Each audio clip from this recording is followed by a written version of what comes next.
No podés venir acá y dejar las botellas de la cerveza, latitas de la cerveza y cualquier otro tipo de basura. Estamos en la playita de Ñú y quiero felicitar a la municipalidad de Ñú por su labor, porque mandan acá a funcionarios para que mantengan limpio este hermoso lugar.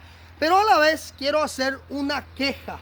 Gente, no podés, a vos te estoy hablando, no podés venir acá y dejar las botellas de la cerveza, latitas de la cerveza y cualquier otro tipo de basura. ¿Qué derecho tenés para hacer eso? Realmente yo felicito a la gente de la municipalidad, pero vos tenés que ser más responsable, tenés que ser consciente y llevar tu basura. No es muy difícil eso. Podés traer un hule para basura y llevar en eso tu basura.